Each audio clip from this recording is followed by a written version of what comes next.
الحمد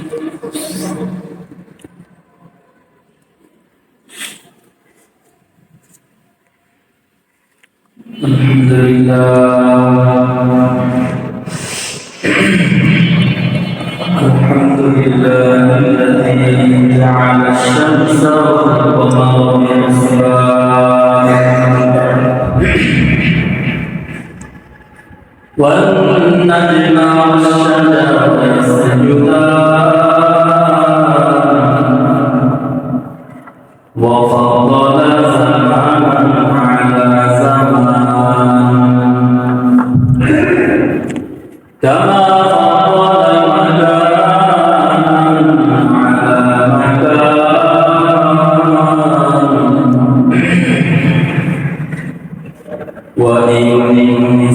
وإنسانا على إنسان ونشهد أن لا إله إلا الله وحده لا شريك له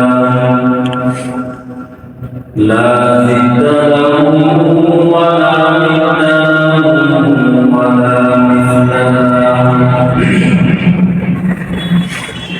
ونشهد أن سيدنا وسندنا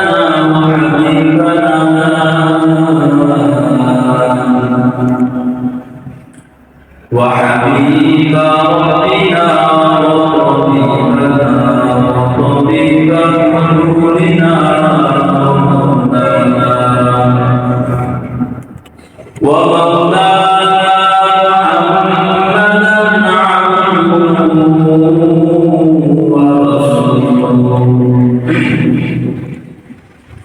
صلى الله تعالى عليه وعلى آله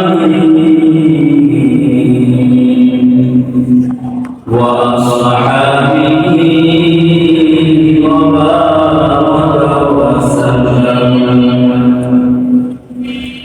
وبارك وسلم تسليما كثيرا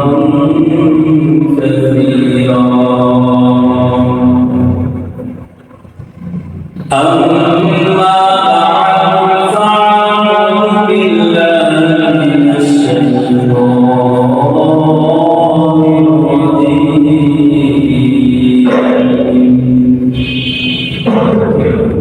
بسم الله الرحمن الرحيم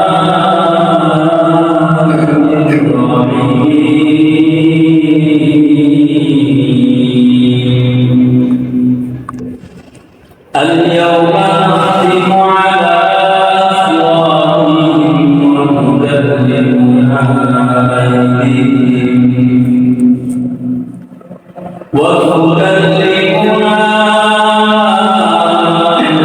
أيديهم وتشهد أرجلهم بما كانوا يكسبون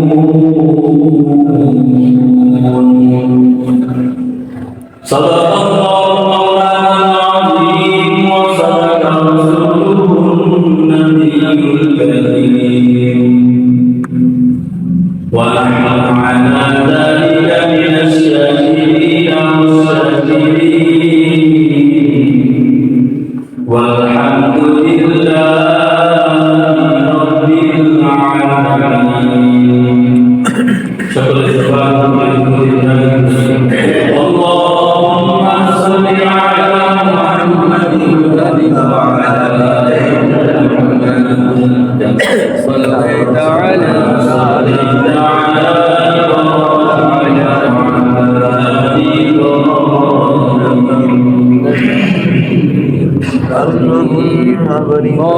بارك على محمد وعلى آل محمد بارك على إبراهيم وعلى آل إبراهيم إنك حميد مجيد سبحانك لا علم لنا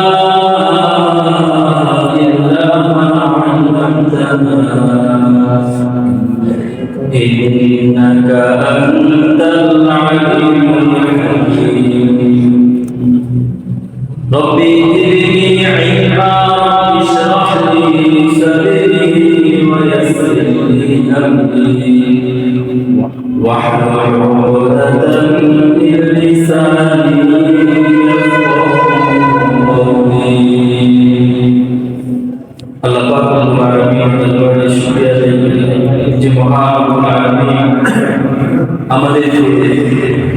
দয়া করে মায়া করে ইমান এবং দুর্বল দান করেছেন।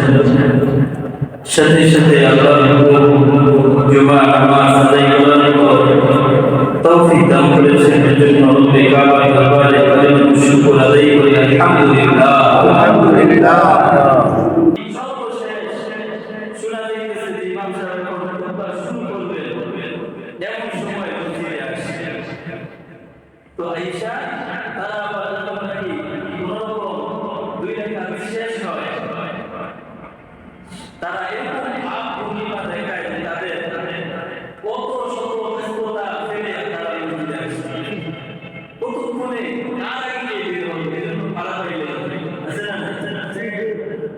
আজকে দেখবেন মসজিদ থেকে মানুষ বের হওয়ার জন্য পাড়াপাড়ি করে, কিন্তু মসজিদে প্রবেশ করার জন্য পাড়াপাড়ি করে না। ঠিক কিনা? মসজিদে আসার জন্য কোনো পাড়াপাড়ি নাই, হুজুর নাই, ধাক্কা ধাক্কি নাই, কিন্তু বের হওয়ার জন্য কি আছে? ধাক্কা ধাক্কি আছে না? আছে আছে। অথচ জুমার নামাজের দিন 2 রাকাত ফরজ নামাজ পড়ার পরে এরপরে আবার 2 রাকাত 4 রাকাত সুন্নতের মুআক্কাদা, ওই সুন্নত যদি না পড়ে তাহলে সে গুনাহগার হবে। কি হবে? গুনাহগার হবে। এজন্য ওই 4 রাকাত পড়াটা জরুরি ছিল, কিন্তু সে করলো না। তো যে সুন্নতি করলো না, সে আবার ফরজ নামাজের পরে দোয়া করে দিল। ঠিক না? এজন্য প্রত্যেক ফরজ নামাজের পরে দোয়া করে কবুল করেন কে? আল্লাহ তাআলা ওই দোয়াকে কবুল করেন। এরপরে যখন নাকি বৃষ্টি হয়, তখন হাদিসের মধ্যে আসছে নাযারাত সামাই মাতার, যখন বৃষ্টি হয় তখন আসমানে রহমতের ফেরেশতারা ওই আসমানের দরজা খুলে দেয়।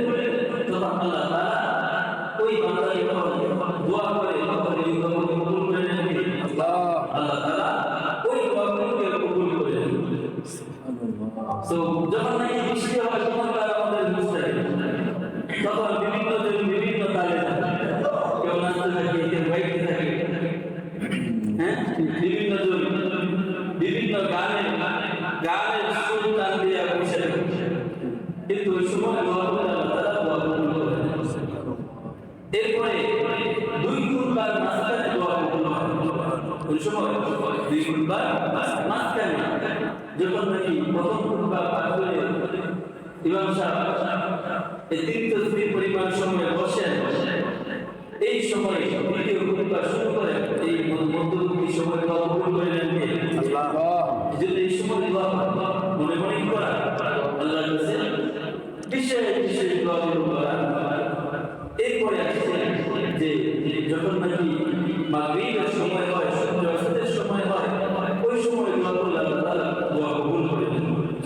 সুবহানাল্লাহ। এবং শেষ রাতে বিশেষভাবে তাহাজ্জুদের নামাজ পড়ে 2 রাকাত 4 রাকাত 8 রাকাত যে রাকাত কিছু সময় কোরআন তেলাওয়াত করে জিকির আজকার করে, ওই সময় যখন বান্দা নির্জনে একাগ্রতার সাথে আল্লাহকে ডেকে আল্লাহর কাছে নিজের কাকুতি বিনতিগুলো পেশ করে, দুনিয়াবাসীর উপর সমস্ত মানুষ ঘুমে বিপদ, তখন আল্লাহ তাআলা ওই বান্দার দোয়াগুলো কবুল করেন। সুবহানাল্লাহ। ওই বান্দার দোয়া কবুল করেন। কারণ দেখবেন সবসময় ভালোবাসা জমে নির্জনাতে করে, যখন নাকি কারো মানুষের কাছে আপনি কোনো বিষয় নিয়ে যাবেন, তখন আপনি সুযোগ খুঁজেন যে তাকে ফ্রি কখন পাবেন, তাকে কোন সময় তাকে অবসর পাওয়া যায়। এই সময় মানুষ কম, এই সময় তার কোনো ব্যস্ততা নাই, তার মনটা ভালো, এই সময় তার কাছে করে নিজের মনের বাসনাগুলো পেশ করে, নিজের সমস্যাগুলো তুলে ধরে, ওই সময় করা। এজন্য যখন নাকি শেষ রাত্রে সমস্ত মানুষ ঘুমে, ওই রিক্সা চালক